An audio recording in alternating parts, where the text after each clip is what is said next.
If they just stopped interest rates, if the US stopped interest rates here, over a while the rate of change goes flat. Assets can do fine in that because remember, it's technology adoption that actually drives the price over the longer run. So it's the rate of change that's causing it.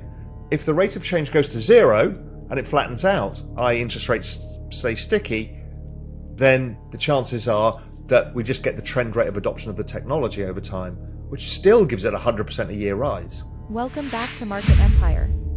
Remember that crypto is the fastest adopted technology ever, spreading at a rate of 2 times that of the internet, and that the headwind of rising interest rates will soon be gone. Macro people are naturally inquisitive, so they will want to know more about this. Bitcoin represents a stock-to-flow opportunity if one considers the gold's above-ground supply and the known reserves. Considering the price of gold at $1,300, Raoul Pal estimates that 1 Bitcoin is worth $1 million. Among his target demographic, global macro investors, $100,000 would have been considered generous, but the actual amount was $200,000. These are savvy investors. Skip to the first segment of Real Vision's Bitcoin coverage to learn why owning gold is necessary. Interestingly enough, my peers were like, okay, this is interesting because macro people are curious by nature. They want to know what this is this an opportunity for me?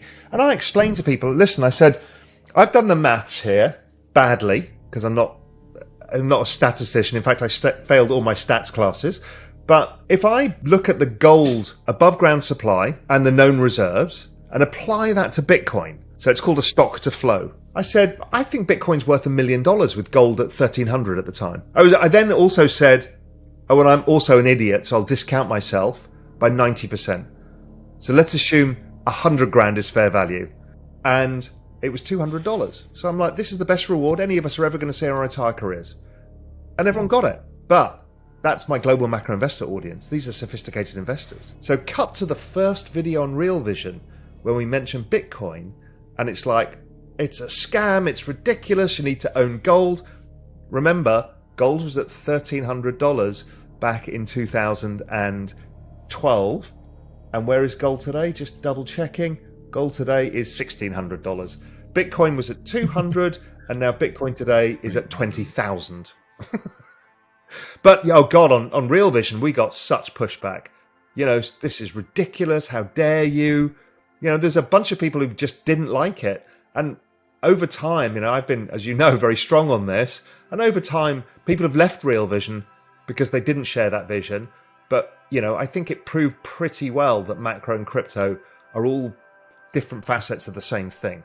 They're all, one is the future of money and the future of the financial system and maybe the future of all business models.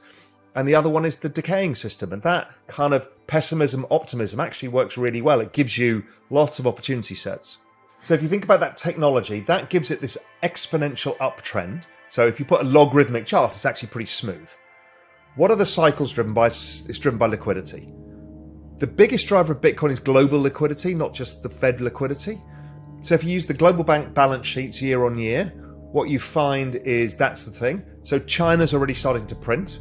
The UK is starting to change. I think Europe will be pretty soon. So I think that all we need is a turn. The rate of change needs to turn and crypto turns, which is why, you know, ETH bottomed in June.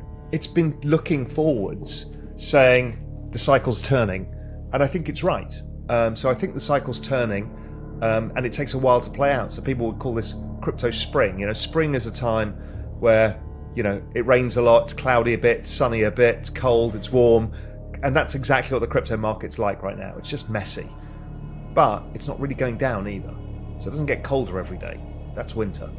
So I think we're in crypto spring. And as the liquidity changes, and I think that happens relatively soon because things are getting pretty ugly out there. The first part is the adoption of technology is relentless. It does not stop. It's not driven by the capital markets. The capital markets mean more entrepreneurs take a shot. Nobody gives a shit if the hurdle rate's 6%. Look at the hurdle rate in India. Look where Indian interest rates are. Where are they today? 7.5%. So 7.5% rates, and how many entrepreneurs have you got? The entrepreneurs in India are going exponential. So it's a nonsense narrative that raising interest rates means that nobody does technology. Go back to the 70s. There was plenty of technology companies like Xerox that took over that period of time. So I don't believe that. I think the adoption of technology is exponential. Again, if people want to understand what I'm talking about, look at India. Look at what happened after Aadhaar, India Stack, UPI, and the Cambrian explosion that happened there. It's astonishing. So let's go to crypto. Crypto right now is the fastest adoption of any technology the world has ever seen. It's twice the adoption speed of the internet. Increase in number of holders per year is faster than users of the internet in terms of growth from the first 5 million users. That's where I took it from. So crypto's still great. This year will be a much flatter year, but it was growing at an average at about 160% a year, and the internet was growing about 80% a year. It's twice the speed. So we have never seen a technological adoption as fast as this. And so does interest rates stop that? No. Change in interest rates is the thing that stops it.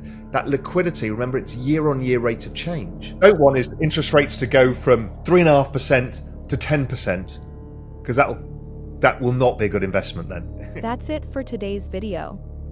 Leave a comment with your ideas below, and we appreciate you tuning in to Market Empire. If you enjoyed this video, please give it a thumbs up, share it with your friends, and subscribe to the channel.